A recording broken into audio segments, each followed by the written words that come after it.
ومرضاته وقربه وثوابه سبحانه وتعالى. اللهم إنا نسألك فهم النبيين وحفظ المرسلين وإلهام الملائكة المقربين. اللهم اغننا بالعلم وزينا بالحلم وأكرمنا بالتقوى وجملنا بالعافية. اللهم أخرجنا من ظلمات الوهم وأكرمنا بنور الفهم. سبحانك لا علم لنا إلا ما علمتنا إنك أنت العليم الحكيم. رب اشرح لي صدري ويسر لي أمري واحلل عقدة من لساني يفقه قولي وسدد لساني واهد قلبي بحق سيدنا محمد صلى الله عليه وسلم. Alhamdulillah wassalatu wassalamu ala sayyidina Rasulillah wa ala alihi wa ashabihi wa man walah, amma ba'd. Dalam pengajian yang lalu kita dah bahaskan dalam mukaddimah ataupun sebelum mukaddimah ni disebutkan tentang siapakah pengasas daripada ataupun sedikit sebanyak tentang pengenalan tentang tariqah Sadah Bani Alawi. Siapakah mereka, kenapa dipanggil Bani Alawi. Kemudian kita sebutkan siapakah pengasas ataupun mula-mula yang meletakkan foundation ataupun batu asas terhadap tariqah ini, dan siapakah yang membangunkan tariqah tersebut sehinggalah ke zaman Al-Imam Abdullah bin Alawi Al-Haddad dan murid-muridnya. Kemudian kita sebutkan tentang metod keilmuan daripada segi mazhab fiqah, apakah mazhab mereka, daripada segi akidah, apakah akidah mereka yang kita sebutkan akidah Ahlussunnah wal Jamaah, dan mazhabnya Al-Imam Asy-Syafi'i rahimahullahu ta'ala, wa nafa'anallahu bihim fid darain amin. Dan kemudian kita membahaskan tentang petunjuk-petunjuk rohani. Kita tak akan baca semua, kita akan ambil sedikit sebanyak daripada sini, dan kemudian kita akan masuk dalam bab yang pertama insya-Allah. Berkata Al-Habib Zain bin Ibrahim bin Sumaid nafa'anallahu bih, petunjuk-petunjuk rohani. Tariqat Sadah Bani Alawi sependapat dengan tariqat sufi yang lain dalam metod rohaninya yang umum. Hanya sahaja ia memiliki keistimewaan dengan sifat salafiyahnya yang nyata, iaitu mengikut segala yang ditempuh para tokohnya di masa-masa awal dan menekankan pada pengamalan ilmu yang merupakan tiang utama. Kerana itu perhatian mereka terhadap ilmu fiqah lebih besar dibanding ilmu-ilmu lainnya. Mereka juga menyibukkan diri dengan adab dan akhlak Al-Ghazali dan terdidik dengannya. Meskipun demikian mereka mengutamakan khumul dan suka menyembunyikan diri. Dekat sini disebutkan satu poin yang penting di dalam tariqah Bani Alawi secara khusus, begitu juga dengan tarikat-tarikat lain. Disebutkan bahawa perkara yang paling penting yang diambil berat dalam tariqah Bani Alawi ini adalah ilmunya. Sebab tu kalau kita tengok dalam buku ni ada 5 perkara yang mereka akan bahaskan daripada prinsip ataupun daripada asas tiang asas tariqah Bani Alawi. Yang pertama adalah ilmu. Maka mereka mengambil perhatian yang besar terhadap ilmu, kerana dengan ilmu barulah sempurna amalan. Dan daripada banyak-banyak ilmu, daripada banyak cabang-cabang ilmu agama, yang paling diberi perhatian adalah fiqh. Kerana apa? Kerana tanpa ilmu fiqh kita punya amal ibadah tidak diterima.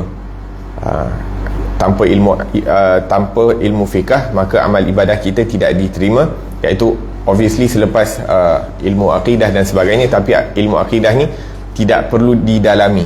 Ilmu akidah ni cukup kita mengambil sekadar akidah kita betul.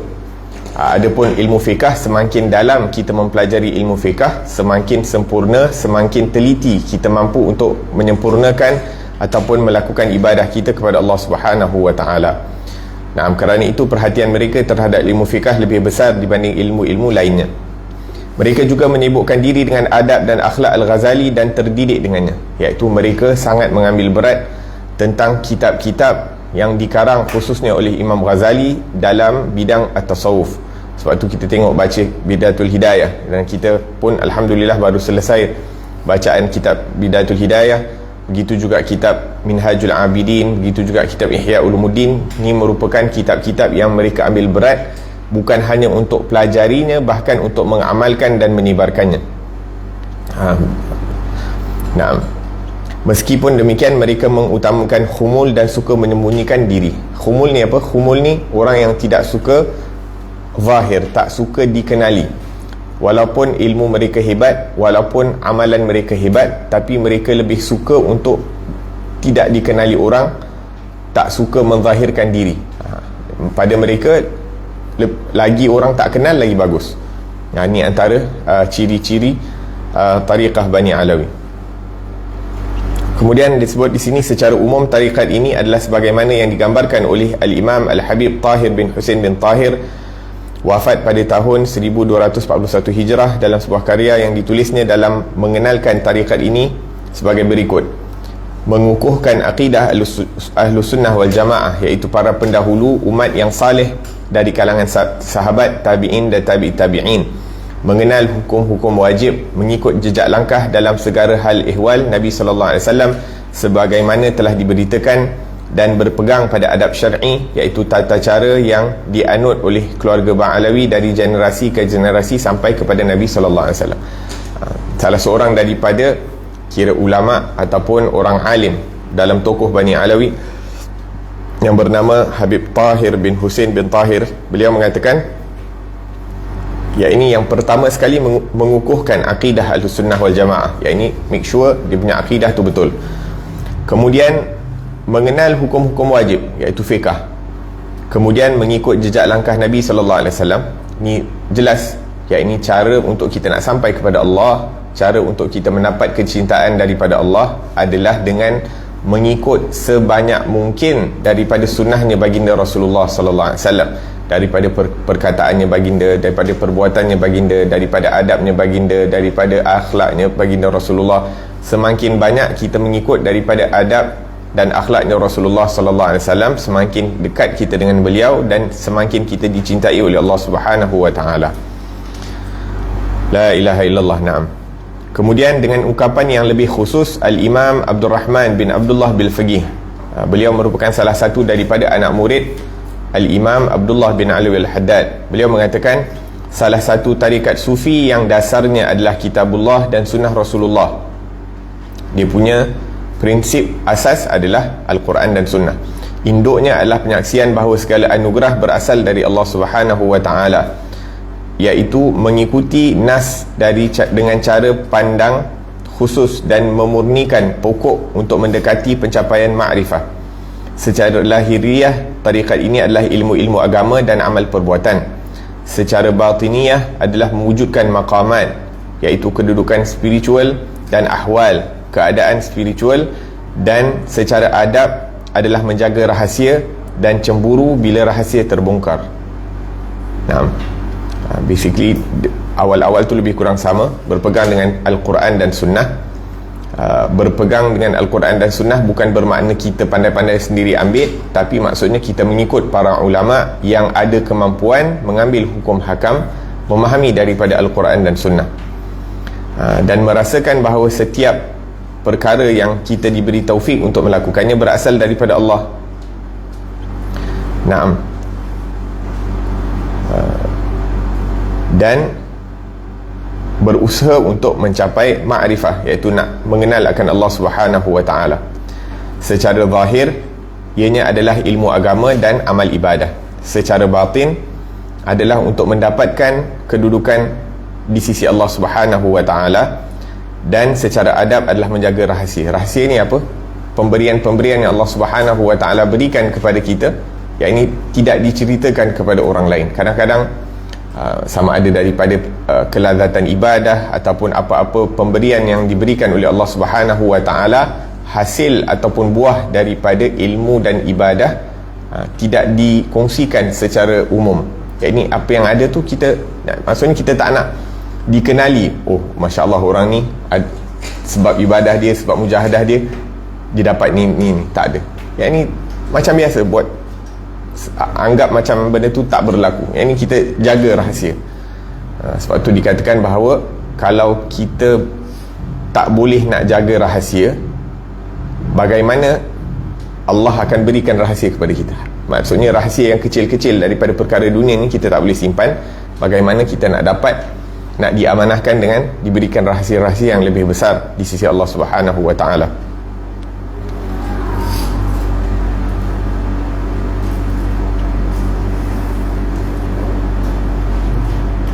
Naam.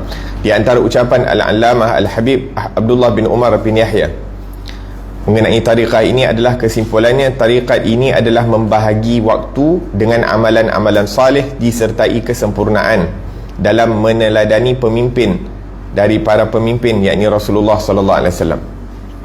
Yakni ni pun yang disebut yang disebutkan oleh Imam Ghazali, untuk kita nak dapatkan manfaat daripada umur kita, kita kena ada jadual waktu, iaitu dengan membahagi-bahagikan waktu kita seharian dengan amal ibadah yang wajib, yang sunat dan sebagainya. Kemudian kesempurnaan dalam meneladani pemimpin, iaitu Rasulullah sallallahu alaihi wasallam dan mereka-mereka yang sempurna pengikutan mereka kepada Rasulullah, dan membenarkannya dengan kesucian dari kotoran dari penyakit, menyucikan hati dari semua akhlak yang rendah dan menghiasinya dengan semua akhlak yang luhur. Ini pun kesimpulan daripada tasawuf, membersihkan hati daripada segala kotoran, kemudian menghiasinya dengan akhlak yang mulia, mengasihi dan menyayangi hamba-hamba Allah. Macam mana kita nak sayang semua orang yang berada di sekeliling kita itu kerana Allah Subhanahu wa taala. Ini semua sifat-sifat yang mulia. Mencurahkan segala kemampuan dalam mengajari dan memberi petunjuk kepada mereka sesuatu yang mengandung keselamatan, bersikap warak. Maksudnya macam mana kita nak berikan manfaat kepada orang lain. Matlamat hidup kita ni untuk nak menjadikan diri ni bermanfaat untuk semua orang yang berada di sekeliling kita. Dan untuk memberi manfaat kepada orang lain, kita tak ada rasa cemburu atau jealous lah dekat orang lain. Maksudnya bila hati itu semakin baik, semakin mulia, semakin murni, semakin mudah untuk kita beri manfaat kepada orang lain. Tapi bila hati itu masih berpenyakit, orang tu tak naklah aku tolong, dia pun tak tolong aku. Orang tu tak naklah aku bagi dia, dia pun tak bagi. Maksudnya nak berikan manfaat kepada orang lain tu, hati tu perlu baik dulu, barulah dia mampu untuk memberikan dengan sebaiknya dan dengan seikhlasnya. Bersikap warak, hati-hati dari yang haram dan syubhah. Ini juga perkara yang penting. Orang tak nampak amal ibadah ni, kita berhati-hati dengan wang ringgit, berhati-hati dengan perkara-perkara yang syubhah, apatah lagi yang haram. Ini basically benda-benda yang orang lain tak nampak daripada amal ibadah, tapi kita ambil berat. Sebab apa? Sebab kita nak dekat dengan Allah yang maha mengetahui yang ghaib ataupun yang nyata. Jadi amalan-amalan, sebagai contoh, bantu orang, niat kita untuk bantu orang dan sebagainya, kadang-kadang orang tak tahu niat kita, tapi Allah tahu. Jadi melakukan amalan-amalan yang berbentuk batin, yang tak nampak, tapi untuk mendapatkan keridhaan Allah Subhanahu wa taala. Membatasi diri dari yang mubah dan segala nafsu. La ilaha illallah. Ini pun antara perkara yang penting. Maksudnya apa? Walaupun banyak perkara-perkara yang dibolehkan dalam syarak, perkara-perkara mubah, tapi kita limitkan kita punya diri. Contohnya apa? Contohnya makan makanan yang halal tu dibolehkan, tapi berlebih-lebihan dalam makan benda yang halal akan melemahkan diri, memberatkan tubuh badan ni daripada beribadah. Jadi matlamat tu nak banyak beribadah, jadi kita hadkan benda-benda yang mubah supaya kita dapat buat amal ibadah lebih. So maksudnya itu yang dimaksudkan membatasi diri dari yang mubah dan segala nafsu. Maksudnya benda-benda tu boleh. Nak tidur 10 jam satu hari, boleh, mafi muskilah, tak dosa. Nak makan 3 pinggan satu hari, mafi muskilah. Tapi kita limitkan supaya apa? Supaya waktu tu digunakan untuk ibadah. Kurangkan makan supaya anggota tubuh badan ringan untuk beribadah. Jadi itu yang dimaksudkan membatasi diri dari yang mubah dan segala nafsu, dan memanfaatkan waktu dalam umur dengan beruzlah, iaitu menyendiri dari makhluk. Saya dah sebutkan mungkin sebelum ni dalam Bidayatul Hidayah, beruzlah ni bukanlah bermakna kita kena masuk dalam gua dan sebagainya, tak jumpa orang lah. Iaitu kita jumpa orang bila perlu. Bukan tak pasal-pasal nak ngetih, tak pasal-pasal nak sana nak sini. Maksudnya ada keperluan jumpa orang, jumpa. Tapi selain daripada waktu perlu pergi kerja, berjumpa dengan orang, kita jumpa dengan orang. Tapi waktu yang selebihnya kita gunakan untuk bersendiri dengan Allah Subhanahu Wa Taala, ataupun gunakan masa untuk Allah Subhanahu Wa Taala. Maka mereka tidak bergaul dengan manusia kecuali untuk belajar dan mengajar, menghadiri solat Jumaat dan solat jemaah, mengunjungi kaum kerabat, mengadakan perbahasan ilmu dalam setiap kunjungannya, menyambung hubungan kekerabatan dan persaudaraan, melakukan perbuatan baik terhadap setiap orang dan bermuamalah dengan baik, melakukan amar ma'ruf nahi mungkar, menolong orang yang kesulitan, dengan tetap menjaga diri, tawaduk dan selalu sedar akan penyaksian Allah. Iaitu bila kita bertemu dengan orang lain, hati kita ni masih hadir bersama Allah. Macam mana bila kita solat, kita cuba hadirkan hati kita bersama Allah, daripada takbiratul ihram sampai kita bagi salam, daripada Allahu Akbar sampai Assalamualaikum warahmatullahi, kita cuba hadir hati. Begitu juga bila kita bertemu orang, kita keluar je daripada rumah, niat kita berjumpa mereka untuk menggembirakan mereka kerana Allah, ataupun menunaikan tugas-tugas kita itu kerana Allah. Jadi setiap perjalanan kita tu, kita tak lupa daripada Allah Subhanahu Wa Taala. Hatta kadang kita pergi rekreasi dengan ahli keluarga dan sebagainya untuk menggembirakan mereka, tapi niat kita kerana Allah. Jadi sepanjang kita punya outing ataupun sepanjang kita punya holiday, kita niat untuk menggembirakan hati mereka kerana Allah, dan juga untuk rehatkan tubuh badan kita supaya kita balik ke rumah lebih segar melakukan amal ibadah, ataupun lebih segar melakukan tugas kita, sama ada kita seorang suami ataupun isteri ataupun anak-anak dan sebagainya. Jadi basically kalau kita tengok kebanyakan daripada perkara-perkara yang disebut ni, semuanya yang terkait dengan hati. Dia bukan amalan zahir. Amalan zahir tu ada, tapi maksudnya lebih diberi perhatian kepada hati, kerana tu tempat Allah nilai kita.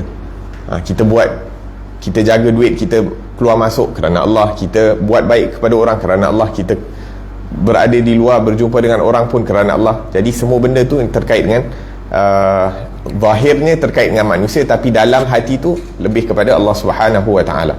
Memenuhi janji, bersifat zuhud dan tawakal kepada Allah Subhanahu Wa Taala. Naam, itulah beberapa petunjuk dan cakrawala rohani dari tarikat itu. Hal ini dijelaskan secara terperinci dalam kitab Ihya Ulumuddin karangan Imam Ghazali. Naam, wahakadha. Lepas tu dia ada tulis kat sini. Kemudian kalau kita tengok kat bawah muka surat perenggan yang terakhir, baris yang kelima sebelum yang terakhir tu, dia kata Al-Imam Abdul Rahman bil Faqih mengatakan, secara lahiriah perkara yang dijelaskan oleh Imam Ghazali berupa ilmu dan amal menurut cara yang bijak, sedangkan secara batiniah sebagaimana yang diterangkan oleh tariqah Syazaliyah, iaitu tahqiq al-haqiqah wa tajrid at-tauhid. Maksudnya apa? Sahadah Bani Alawi ni, la ilaha illallah, diorang punya amalan zahirnya tu mengikut apa yang diajarkan oleh Imam Ghazali daripada ilmu dan amal, dan daripada secara batin itu seperti mana yang diterangkan oleh Imam Abu Hasan Asy-Syadzali, iaitu mentauhidkan Allah Subhanahu Wa Taala, yang mana mungkin akan diterangkan pada pengajian yang dalam kitab ini. Kemudian disebutkan mujahadah mereka yang paling besar adalah bersungguh-sungguh dalam menyucikan hati, iaitu benda yang paling mereka ambil perhatian, macam mana nak bersihkan hati, menyiapkan diri untuk menerima limpahan-limpahan kedekatan pada jalan petunjuk. Bila hati dah bersih, maka akan mudah diisi dengan cahaya. Tapi bila hati tu masih kotor, diberikan benda yang bersih pun akan jadi kotor. Contohnya, kalau kita ada bekas, bekas tu kotor, takkan nak letak madu, takkan nak letak air zam-zam, takkan nak letak benda-benda yang bersih dalam bekas tersebut. Kita akan make sure bekas tu betul-betul bersih, barulah diletakkan benda yang berharga, madu dan sebagainya. Tapi selagi mana bekas tu kotor, apa-apa benda yang bagus pun diletakkan dalam bekas itu akan menjadi kotor. Begitu juga hati ni. Allah Subhanahu Wa Taala sebelum nak letakkan cahaya, nak letakkan rahsia dalam hati hamba tu perlu bermujahadah, bersusah payah, make sure hati tu betul-betul bersih, barulah dia akan layak untuk menerima daripada pemberian tersebut. Jadi mujahadah kita ni susah payah orang-orang salih, orang-orang alim ni untuk nak bersihkan hati lah. Tapi secara zahirnya diorang mungkin tak cakap directly bersihkan hati, jaga sembahyang di awal waktu, sembahyang berjemaah, lakukan perkara-perkara yang wajib, usaha untuk mendapatkan takwa dan sebagainya, kerana semua perkara tersebut adalah perkara-perkara yang membantu untuk membersihkan hati. Itu matlamat utama dia.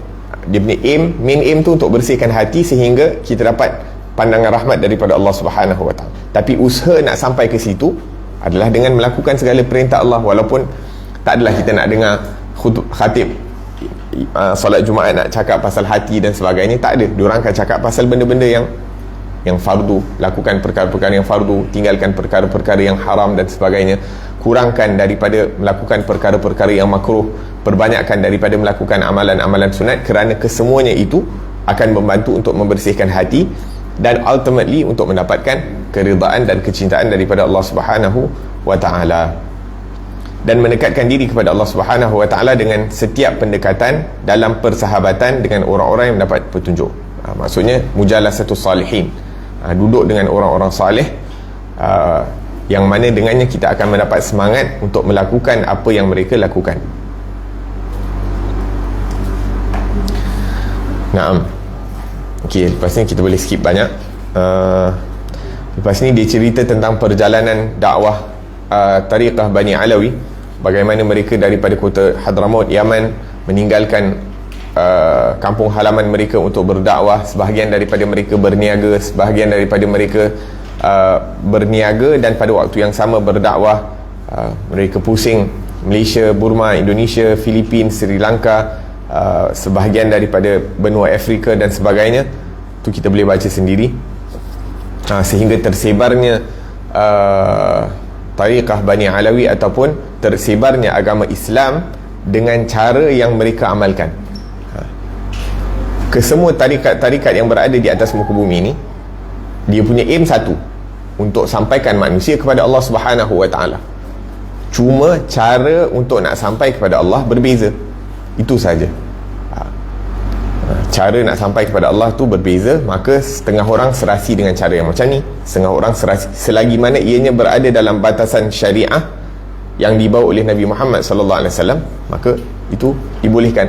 Tapi kalau sesuatu tarikat itu mengajarkan kita perkara-perkara yang terkeluar daripada landasan syariat, maka ianya akan ditolak. Sebab tu majlis agama diorang pun ada standard prosedur lah kan. Yang ni tak boleh kerana akidah dia terpesong dan sebagainya, ataupun ni amalan ni terkeluar daripada apa yang diajarkan oleh Rasulullah, maka itu tidak diterima. Tapi selagi mana ajaran-ajaran itu berada dalam lingkungan syarak, maka ianya dibenarkan.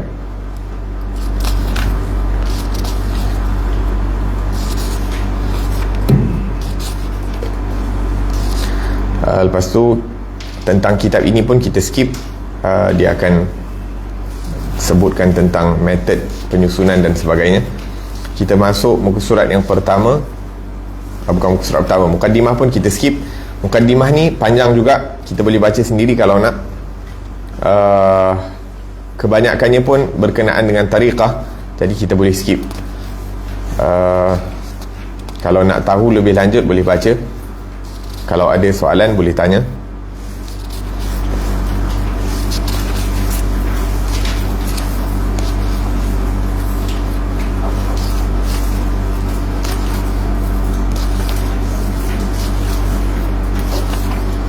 Kita buka bab 1, keistimewaan ilmu,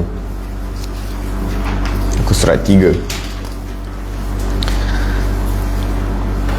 Pujian terhadap ilmu dan celaan terhadap kejahilan. Ketahuilah sesungguhnya ilmu, yakni mempelajari dan mengajarnya. Ilmu ni bukan hanya belajar, ajar dan mengajar, adalah lebih tinggi dan lebih utama dibanding semua perbuatan yang dilakukan untuk mendekatkan diri kepada Allah Subhanahu Wa Taala, berdasarkan dalil-dalil yang sangat banyak untuk dibatasi dan sangat dikenal untuk disebutkan.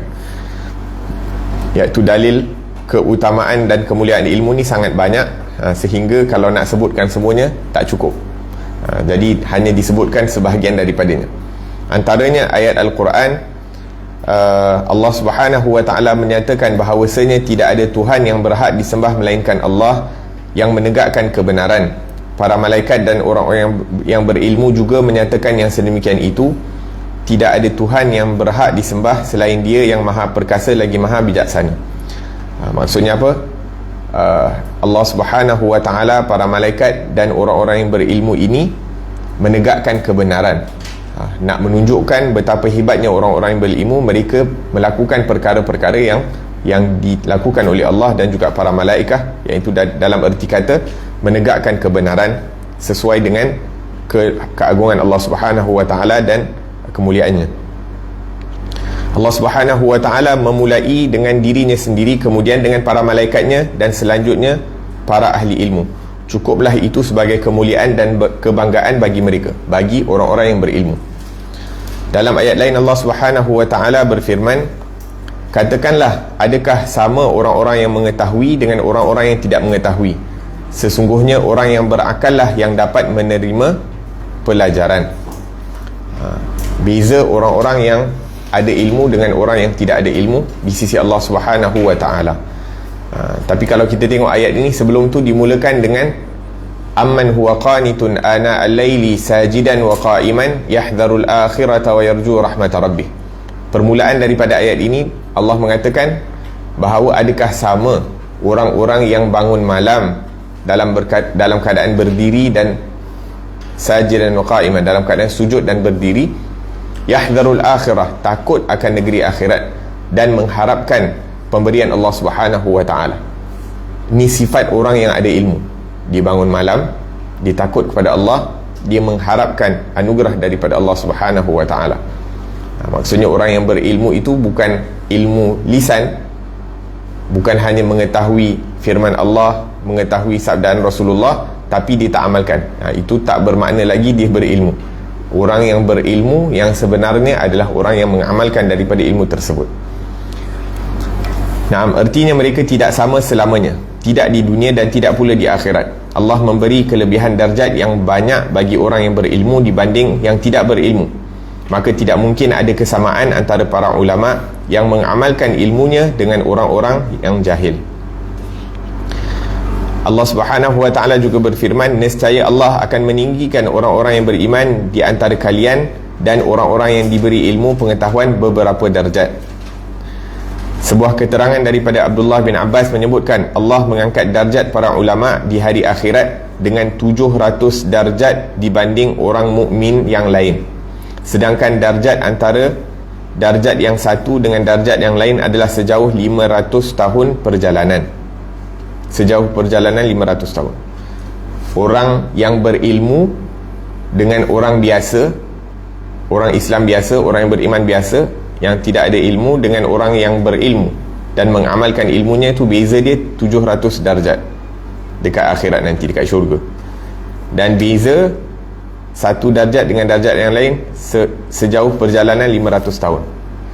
Kita kalau naik flight daripada KL 10 jam pun, mungkin kalau nak pergi South Africa 10 jam, mungkin kalau kita nak pergi UK 13 jam, mungkin nak pergi US 20 jam dan sebagainya. Itu pun baru berapa ribu kilo je. Ni 500 tahun perjalanan, dan perjalanan tu pun Allah Ta'ala alam berapa kelajuannya. Nak tunjukkan betapa agungnya ilmu, yang mana sepatutnya setiap hari kita datang kelas agama ni, dan walaupun kita hanya dapat satu manfaat, satu je manfaat, kita faham satu masalah agama, dia punya anugerah tu sebenarnya sangat besar. 1 jam kita duduk kuliah, satu buku yang kita baca, kita beli satu buku, mungkin harga dia mahal, dalam tu kita dapat satu je manfaat. Itu nilainya subhanallah besar di sisi Allah Subhanahu Wa Taala. Sebab tu guru-guru kami kata jangan lokek nak beli buku kitab-kitab agama. Sebab apa? Sebab walaupun kita beli kitab tu, kita dapat satu je manfaat, tu dah cukup dah. Itu dah cukup manfaat kita dapat daripada buku. Apatah lagi kalau kita dapat banyak manfaat daripada buku tersebut. Begitu juga dengan menghadiri kelas ilmu, begitu juga dengan duduk dengan para ulama dan sebagainya. Tapi kadang kita tak rasa, sebab kita tak rasa nilai ilmu tu. Tapi kalau kita pergi kerja, kita dapat duit, kita rasa ada manfaat dengan waktu yang kita gunakan. Sebab apa? At the end of the day kita dapat duit.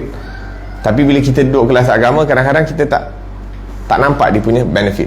Tapi benefit dia yang Allah Subhanahu Wa Taala berikan ke akhirat. La ilaha illallah.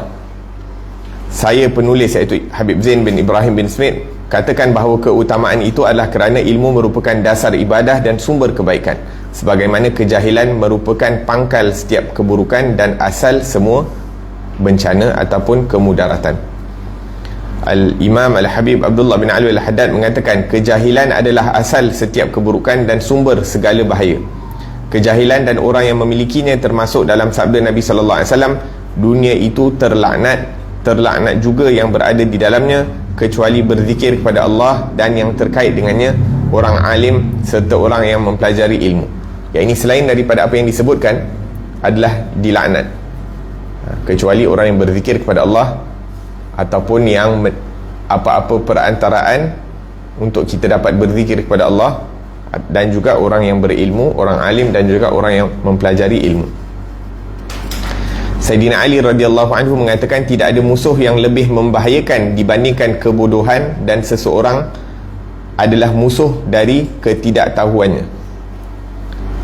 Al-mar'u a'da'u lima jahilu.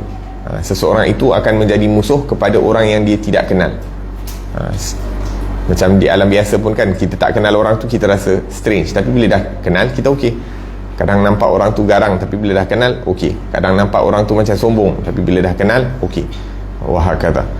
Jadi dengan ilmu tu akan mendekatkan kita dengan banyak perkara. Al-Imam Abdullah bin Alwi Al-Haddad dalam kitab Risalah Al-Mudzakarah mengatakan bahawa orang yang tidak berilmu terjebak dalam meninggalkan ketaatan dan melakukan perbuatan-perbuatan maksiat, baik dikehendaki ataupun tidak. Sebab apa? Sebab dia tak tahu apa yang baik, apa yang buruk. Dengan ada ilmu, dia akan tahu apa yang baik, jadi dia akan lakukan yang baik. Dengan ilmu, dia akan tahu apa yang buruk, maka dia akan meninggalkan yang buruk. Tapi bila dia tak ada ilmu, dia tak tahu apa itu baik, apa yang buruk, maka dia akan tinggal yang baik, dia akan buat yang buruk. Sebab ia tidak mengetahui tentang ketaatan yang diperintahkan Allah untuk dilakukan, dan tidak tahu pula tentang maksiat yang dilarang Allah untuk dikerjakan. Ia tidak dapat keluar dari gelapnya kejahilan kecuali dengan cahaya ilmu. Sungguh bagus ucapan Syekh Ali bin Abu Bakar, al-jahlu narun lidinil mar'i yuhriquhu wal ilmu ma'un litilkan nari yutfiha. Kejahilan adalah api yang membakar agama seseorang, dan ilmu adalah air yang memadamkan api itu.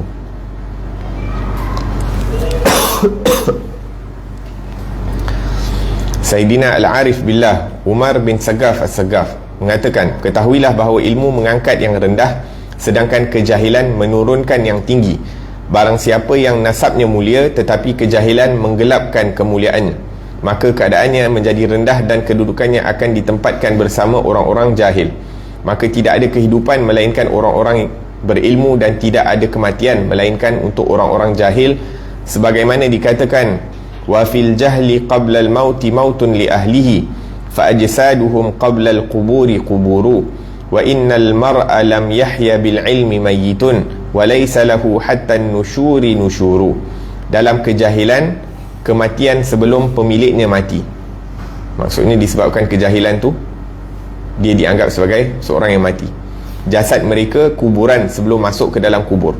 Jadi orang yang mati dah dianggap sebagai dah kena masuk dalam kubur lah, walaupun dia tak mati lagi. Sesungguhnya yang tak hidup dengan ilmu bagaikan mayat, tidak ada kebangkitan baginya hinggalah hari kebangkitan. Penting akan ilmu, khususnya ilmu yang bermanfaat.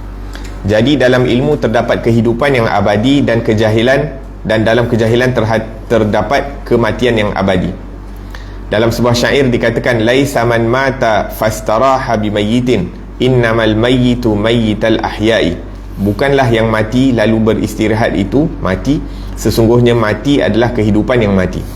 Maksudnya bila kita hidup tapi tak ada kehidupan, kita dianggap matilah. Tapi kehidupan sebenar adalah orang yang hidup dengan ilmu, orang yang hidup dengan amalan, orang yang hidup dengan akhlak. Dalam ayat Al-Quran pun Allah banyak menyebutkan man amila salihan min dzakarin aw untha wa huwa mu'min falanuhyiyannahu hayatan thayyibah. Barang siapa yang melakukan amalan salih, man amila salihan min dzakarin aw untha, dari kaum lelaki dan perempuan, falanuhyiyannahu, kata Allah, kami pasti akan menghidupkannya, memberikan dia kehidupan yang baik. Maksudnya apa? Orang yang tak melakukan amalan salih tanpa ilmu, orang yang tak ada ilmu, tak ada amal salih, tak beriman, maka pada hakikatnya mereka tu mati, tak ada kehidupan. Sebab tu ramai orang-orang yang bukan Islam, yang tak percaya Tuhan, walaupun mereka diberikan kekayaan, mereka diberikan segala perkara dunia, tapi nak bunuh diri, bahkan mereka bunuh diri pun. Dan kemudian diorang pun kata, oh boleh bunuh diri sebab tu freedom, diorang punya freedom. Apa punya freedom pun tak tahulah, tapi walhasil sebab apa? Sebab tak ada kehidupan. Duit ada, kemewahan ada, segala benda ada daripada segi dunia lah kalau nak dilihat, tapi tak ada kehidupan. Sebab apa? Yang bagi kehidupan tu Allah. Dalam ayat lain, waman a'rada an dzikri fa inna lahu ma'isyatan dhankan wa nahsyuruhu yaumal qiyamati a'ma. Barang siapa yang berpaling daripada mengingat aku, kata Allah Subhanahu wa taala, fa inna lahu ma'isyatan dhanka, maka kami akan memberikan dia kehidupan yang sempit. Kata para ulama, antara makna kehidupan yang sempit, ada duit banyak tapi tak dapat mengambil manfaat daripada duit tu. Ada duit banyak tapi tak merasakan kenikmatan, tak merasakan kerehatan, tak merasakan kelazatan. Tak ada. Duit ada, boleh beli kereta, boleh beli rumah, boleh pergi travel sana sini, tapi tak ada rasa kepuasan. Sebab tu ada cerita yang famous tu kan, satu orang raja, dia duduk kat istana dia tapi dia tak boleh tidur. Obadin dia pun tengok daripada istana dia tu, dia nampak satu orang tengah joget-joget kat bawah pokok. Orang miskin lah kan, duduk kat bawah pokok, berteduh bawah pokok. Lepas tu dia baca beberapa rangkap syair, dia macam tengah joget-joget nyanyi. Lepas tu raja tu panggil dia punya pengawal, cakap pergi panggil orang tu, bawa datang sini. Lepas tu orang tu bila datang, raja tu tanya, apa yang kau nyanyi? Aku tengok kau happy je kan. Dia cakap, aku hanya membaca beberapa rangkap pantun. Dia kata, ma'un wa khubzun wa dhillu hadhihin na'imul ajallu. Dia kata, air, roti kering, tempat teduh.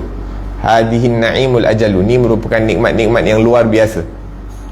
Jahattu ni'matu rabbi in qultu anni mukillu, aku dianggap sebagai orang yang mengkufuri nikmat Allah kalau aku menganggap diri aku ni orang yang miskin. Yang ni ada air, ada roti kering untuk nak celup dalam air, obat dia ada tempat teduh. Nikmat, nikmat yang besar. Syuf, dia duduk kat bawah pokok, air putih dengan roti kering. Badin raja ni duduk bawah istana, ada macam-macam, tapi tak rasa nikmat. Badin orang ni kata, orang salih ni kata, wahai raja, kalau kamu perlu untuk mendapatkan satu hirup air, ini satu, apa tu, one sip of drink, dengan kamu terpaksa mengorbankan separuh daripada kerajaan kamu, will you do that? Adakah kamu akan lakukan perkara tersebut? Dia kata, naam, nak hidup kan, maksudnya kalau tak minum akan mati, jadi aku sanggup berikan separuh daripada kerajaan aku. Obat dia kata, kalau kamu terpaksa berikan lagi separuh daripada kerajaan kamu hanya untuk mengeluarkan air daripada tubuh badan kamu, yang ini nak pergi tandas, nak buang air kecil, adakah kamu sanggup lakukan? Dia kata, aku sanggup. Jadi betapa murahnya harga kerajaan kamu, yang mana hanya untuk mendapatkan satu minum air, satu teguk air, dan untuk mengeluarkan air dari tubuh badan kamu, kamu terpaksa menggadaikan seluruh daripada kerajaan kamu. Obat dia, apa nilai kerajaan kamu? Tak ada nilai. Hari-hari Allah Subhanahu wa ta'ala berikan kita minuman. Hari-hari Allah Subhanahu wa ta'ala bukan hanya bagi kita rumah, tapi bagi kita dapat tidur dengan lena daripada waktu malam sampai pagi. Daripada waktu malam sampai pagi tu Allah bagi kita kebolehan. Berbezalah peringkat umur. Mungkin sewaktu muda ni boleh tahan buang air kecil, tapi mungkin bila dah meningkat umur, kadang-kadang every 3-4 hours kena buang air kecil, malam pun terpaksa bangun. Al-muhim, iaitu Allah berikan kita nikmat yang mana kadang-kadang kita tak rasa tu satu nikmat. Kita anggap nikmat tu bila kita dapat duit daripada bila kita dapat rezeki, dapat duit, tu nikmat. Obat din, setiap saat kita, akal kita berfungsi, mata kita boleh lihat, telinga kita boleh dengar, kita dapat dapat tahan untuk nak pergi toilet pada waktu yang kita nak dan sebagainya. Itu semua nikmat yang besar daripada Allah Subhanahu wa ta'ala. Itu tak masuk lagi kepala tak pening, kepala tak risau, kepala tak tu, kepala tak ni, setiap gigi tak sakit, satu gigi sakit je dah pening kepala, dah tak boleh nak tidur malam. Ni kan lagi berapa banyak gigi kita ada, semuanya tak sakit. Alhamdulillah, semua nikmat daripada Allah Subhanahu wa ta'ala. Naam. Kenapa tadi cakap tu? Oh, pasal kehidupan. Naam, kehidupan Allah Subhanahu wa ta'ala berikan kita nikmat hidup ni, satu nikmat yang luar biasa yang Allah Subhanahu wa ta'ala berikan. Jadi ada air, ada makanan, ada tempat teduh, apa-apa pun, yang penting kita hilang haus, yang penting kita hilang lapar, yang penting kita dapat rehat, nikmat. Marhaba.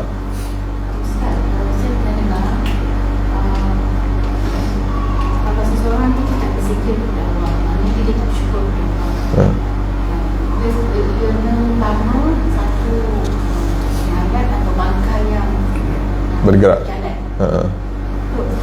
Ni lebih kurang macam apa yang disebutkan lah. Maksudnya dengan dia hidup tak ingat Allah, ataupun hidup tanpa mengenal Allah, seakan-akan dia mayat, tak kenal. Maksudnya kenal Allah kena ada ilmu kan. Tak ada hala tuju, tak ada purpose of life. Naam. Sebab dia tak kenal Allah, walaupun dia tahu segala apa yang berada. Itu yang disebutkan. Kadang berapa ramai orang-orang yang dah travel the world, dah nampak segala keagungan Allah, kehebatan Allah, keindahan alam yang dekat langit, dekat atas bumi, dekat dalam lautan, dah tengok dah macam-macam wonders of the world, tapi tak kenal Allah. Asian fact. Biar orang yang duduk kat kampung tak pergi mana-mana, tapi dia kenal Allah, dia tahu siapa Tuhan dia tahu dari mana dia datang, dia tahu kat mana dia akan dikembalikan kepada Allah. Orang ni lebih pandai daripada orang yang dah pusing satu dunia, dah tengok macam-macam tapi tak kenal Allah.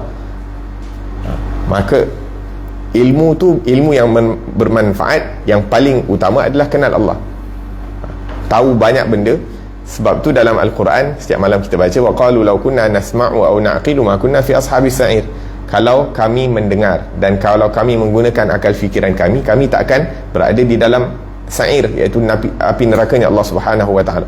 Maksudnya apa? Orang-orang kafir nanti yang walaupun dia ada degree, walaupun dia ada master, walaupun dia ada PhD, walaupun dia ada syahadah itu, sertifikat ni, apa acknowledgement daripada sini sana, tapi kalau dia tak kenal Allah, mayanfa. Sebab apa? Sebab akal fikiran itu tak membawa dia untuk mengenal Allah. Maka ilmu yang bermanfaat itu adalah untuk kita kenal Allah Subhanahu wa ta'ala. Kalau tak ada ilmu tersebut, kita dianggap mati. La ilaha illallah. Naam.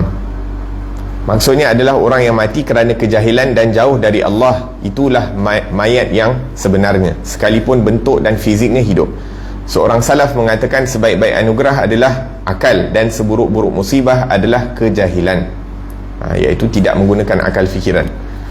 Seorang ulama mengatakan, ta'allam falaysal mar'u yuladu aliman wa laysa akhu ilmin kaman huwa jahilu wa inna kabiral qaumi la ilma indahu saghirun idzal taffat alaihil mahafilu. Belajarlah, tidak ada yang dilahirkan sebagai orang alim, tidaklah yang berilmu seperti yang jahil. Sungguh pembesar sesuatu kaum yang tidak memiliki ilmu adalah kecil jika berada dalam pertemuan-pertemuan. Maksudnya yang memuliakan seseorang itu adalah ilmu, dan yang memuliakan Nabi Adam adalah ilmu. Wa 'allama Adam al-asma'a kullaha. Allah Subhanahu wa ta'ala mengajarkan Nabi Adam alaihi salam ilmu segala perkara, sehingga disebabkan kemuliaan tersebut kerana menjadi guru kepada makhluk-makhluk yang lain, maka disuruh para malaikat yang mulia juga sujud kepada Nabi Adam. Sebab apa? Sebab ilmu berada pada Nabi Adam dan mereka mendapat ilmu daripada Nabi Adam. Sebab tu disuruh sujud sebagai tanda penghormatan terhadap ilmu tersebut yang diberikan kepada Nabi Adam AS. La ilaha illallah. Iqra' bismi rabbikal ladzi khalaq, khalaqal insana min 'alaq, iqra' wa rabbukal akram alladzi 'allama bil qalam, 'allamal insana ma lam ya'lam. Allah telah mengajarkan manusia perkara yang tidak tahu, dan yang dimaksudkan dalam ayat tadi tu 'allamal insana ma lam ya'lam adalah Nabi Muhammad sallallahu alaihi wasallam secara khusus. Naam. Sahal bin Abdullah Tasturi mengatakan tidak ada suatu kemaksiatan kepada Allah yang lebih besar berbanding kejahilan. Beliau kemudian ditanya, wahai Abu Muhammad, apakah engkau mengetahui sesuatu yang lebih buruk daripada kejahilan? Beliau menjawab, Naam. Ya, ketidaktahuan terhadap kejahilan, iaitu dia jahil tapi dia tak tahu yang dia jahil. Dia jahil tapi dia tak tahu yang dia jahil.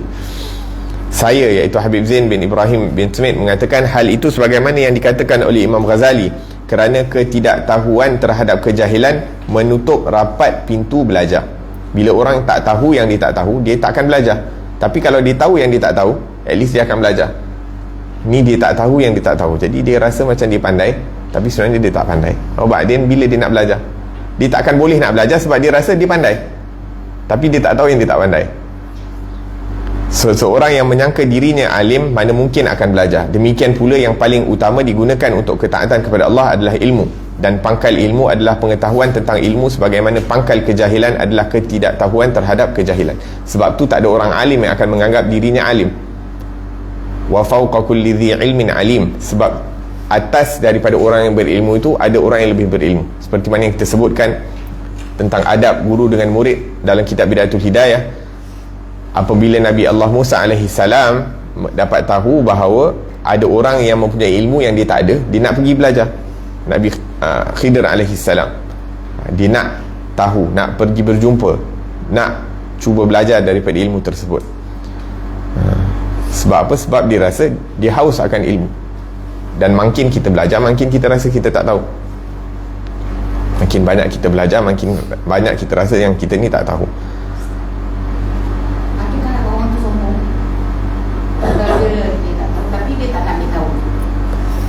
Kalau dia tak tahu, tapi dia tak ada usaha nak belajar, nak ambil tahu, dia kata sombong, nak ada ibu ke? Allahu a'lam. Tapi disebutkan dalam syair, ithnan la yata'allaman, dua orang yang tak akan belajar. Orang yang sangat malu dan juga orang yang mutakabbir, orang yang sombong. Ithnan la yata'allaman, al-mutakabbir wal mustahi. Orang yang sombong dan orang yang pemalu. Jadi malu ni ada tempat dia. Malu ada tempat dia. Bukan, sifat malu tu bukanlah walaupun secara umum sifat malu tu bagus, tapi bila terkait dengan ilmu agama tak boleh malu. Marhaba. Kalau dia cakap tak ada masa, asyik kerja, tak ada masa. Apa tu, nak Sri Budaya, tak nak Sri Budaya. Kalau kita tengok dalam mazhab Asy-Syafi'i, ada satu Syekh Zakaria Al-Ansari. Dia mula belajar ilmu tu umur dia 40 tahun. Dia mula belajar ilmu agama, belajar madrasah, umur dia 40 tahun. Dan dia menjadi orang Hujjatul Islam, orang alim. Dia ni bukan orang biasa ni, bukan ustaz-ustaz biasa. Dia jadi orang yang sangat hebat dalam mazhab fiqh, dalam mazhab Syafi'i. Yang ini dia mula belajar umur 40 tahun. Sebab tu panjanglah kalau nak explain kan, tapi antaranya sebab tu dalam agama ni kita cari dunia ni cukup untuk keperluan. Jadi lebihan masa tu digunakan untuk perkara-perkara macam ni lah. Walaupun mungkin sewaktu kita muda kita terlepas daripada mempelajari ilmu agama, tapi bila dah meningkat umur, kita dah rasa kepentingan ilmu tu, maka kita waktu-waktu yang kita ada tu kita bahagi-bahagikan mengikut kepentingan lah. Ilmu, sebagai contoh ilmu, tak adalah bila kita dah berumur lanjut kita nak kena belajar semua benda-benda, semua ilmu, nak cabang ilmu kena belajar. Tak, cukup kita ada basic akidah, cukup kita tahu fardu ain terhadap ilmu fiqh, cukup kita tahu fardu ain yang terkait dengan tasawuf, ilmu pembersihan hati, apa sifat-sifat yang tercela, apa sifat-sifat yang mulia dan sebagainya. Sehingga ini benda yang paling penting untuk kita belajar, dan belajar sikit-sikit tajwid supaya kita boleh faham, tahu nak belajar, nak baca Quran dan sebagainya. Tapi tak adalah nak suruh sampai sepanjang minggu tu kita belajar tajwid, benda lain kita tak belajar, seperti mana yang setengah orang lakukan. Dia belajarlah tajwid sibuk sepanjang minggu. Quran bagus, tapi nak sempurnakan ibadat-ibadat lain, itu yang lebih aham. Tahu macam mana nak solat, walaupun kadang-kadang duduk dalam kelas fiqah mengantuk, boring. Fardu wudu, fardu solat, benda-benda yang terkait dengan apa yang kita lakukan sepanjang hari ataupun sepanjang tahun dan sebagainya. Tapi itu yang akan membezakan sama ada amalan kita diterima ataupun tidak. Jadi boring ke tak boring ke, kena belajar. Akidah pening kepala tak pening kepala ke, kena belajar. Yang basic lah, tak ada suruh belajar sampai jadi mufti ke, jadi alim ke kan, tak ada. Tapi benda-benda yang basic tu kena tahu. Kena belajar tasawuf. Kenapa? Supaya nak tahu amalan betul, akidah betul, fikah betul. Tapi kalau buat tak ada ikhlas, buat dengan riak, amalan tu pun tak diterima di sisi Allah Subhanahu Wa Taala. Jadi penting ilmu tasawuf. Walaupun daripada segi fiqah solatnya itu diterima oleh Allah Subhanahu Wa Taala, ataupun daripada segi ilmu fiqah solat itu diterima, tapi daripada segi ilmu tasawuf solat itu tak diterima. Sebab apa? Ada riak, ada ujub, ada nak menunjuk-nunjuk dan sebagainya. Sebab tu benda-benda basic ilmu ni tak ada talabul ilmi faridatun ala kulli muslim. Menuntut ilmu agama tu adalah fardu. Tak boleh alasan tak ada masa tu tak boleh nak diberikan. Tak boleh, tu tak boleh diguna pakai lah, maksudnya alasan tak ada masa. Sebab semua orang kena tahu dia pekerja ke, dia bos ke, dia CEO ke, dia presiden ke, dia rakyat ke, dia menteri ke, semua orang perlu untuk mengetahui daripada ilmu-ilmu yang fardu ain. Tak ada alasan ke akhirat nanti, afwan malaikat, saya sibuk saya menteri, I am CEO of few companies, I don't have time to study. Mayan pak, tak boleh, malaikat tak akan terima alasan tu. La ilaha illallah. Naam. Jadi macam mana mendapatkan sifat mujahadah tu? Kadang kita iman tu naik, kadang kita turun. naam. Sebab tu mujalasatus salihin, duduk bersama orang-orang salih ni penting. Sebab tu ada satu orang mengatakan, dia kata, bila aku jadi malas nak beribadah, aku akan datang berjumpa dengan Muhammad bin Wasi', satu orang alim, satu orang salih. Bila aku jumpa dia, tengok wajah dia, macam recharge untuk aku beribadah tu selama seminggu penuh ataupun sebulan penuh. Memang iman kita naik dan turun, tapi bila kita duduk dengan suasana orang-orang yang suka beribadah, kita pun jadi bersemangat untuk beribadah. Tapi kalau kita duduk dalam suasana yang satu ni main handphone, yang satu ni pergi tengok cerita, yang satu ni duk cerita pasal orang, memang kita pun jadi macam dia, kita pun jadi malas. Tapi kalau kita tengok, oh Masya Allah, hatta kalau kita tak buat macam diorang, tapi sebab kita tengok benda-benda yang baik, kita tak akan terjebak melakukan benda yang tak bermanfaat. Alal akal, yang paling rendah. Dah 11.30 dah. La ilaha illallah.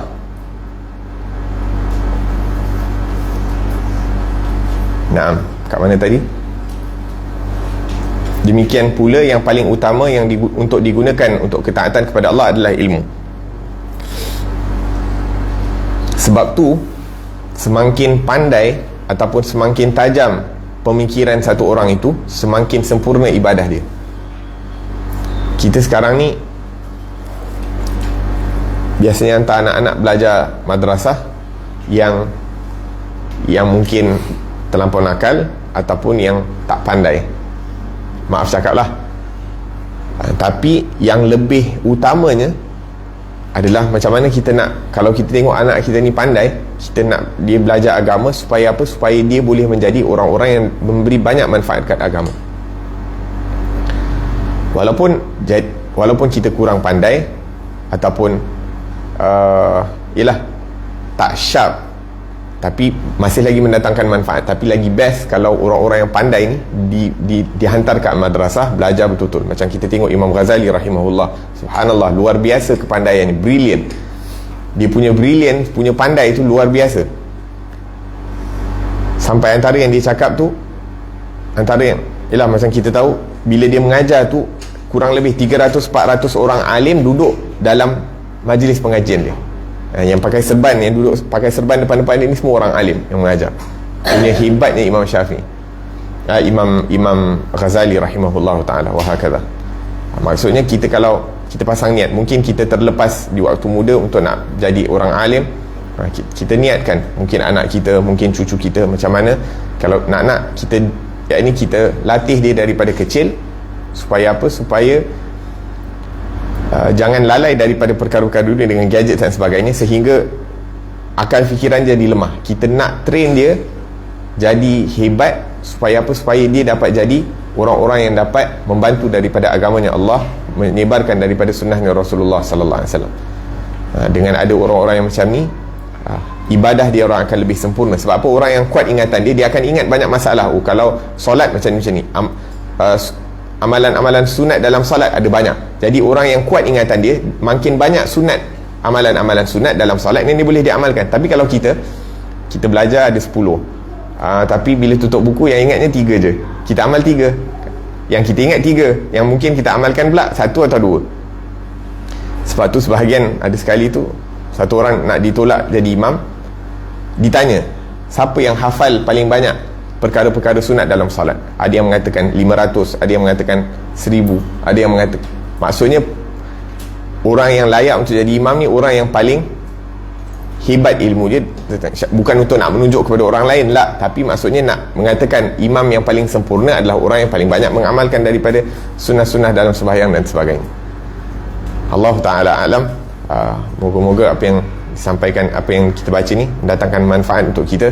Moga-moga Allah Subhanahu Wa Ta'ala jadikan kita orang-orang yang menggunakan akal fikiran kita ini sebaik mungkin untuk mendapatkan ilmu agama, yang mana dengannya itu kita dapat dekatkan diri kita dengan lebih sempurna kepada Allah Subhanahu Wa Ta'ala. Dan kita doa kepada Allah Subhanahu Wa Ta'ala, moga-moga Allah Subhanahu Wa Ta'ala jadikan anak kita, cucu kita, zuriat kita hingga hari kiamat daripada orang-orang yang mempelajari daripada ilmu agamanya Allah Subhanahu Wa Ta'ala, dapat hafal Al-Quran, dapat hafal sunnahnya Rasulullah, dapat mengamalkan daripada Al-Quran, dapat mengamalkan daripada sunnahnya Rasulullah Sallallahu Alaihi Wasallam, kerana itu merupakan kemuliaan dan kekayaan yang sebenar. Tak ada perkara yang lebih penting untuk kita belajar daripada Al-Quran dan sunnahnya Rasulullah Sallallahu Alaihi Wasallam. Amin, Allahumma amin. ربنا انفعنا بما علمتنا ربي علمنا الذي ينفعنا ربي فقهنا وفقه أهلنا وقرابات لنا في ديننا مع أهل القدر أنثى وذكر ربي وفقنا وفقهم لما ترتضي قولا وفعلا كرما وارزق الكل حلالا دائما وأخل أتقياء علماء نحظى بالخير ونفى كل شر ربنا واصلح لنا كل الشؤون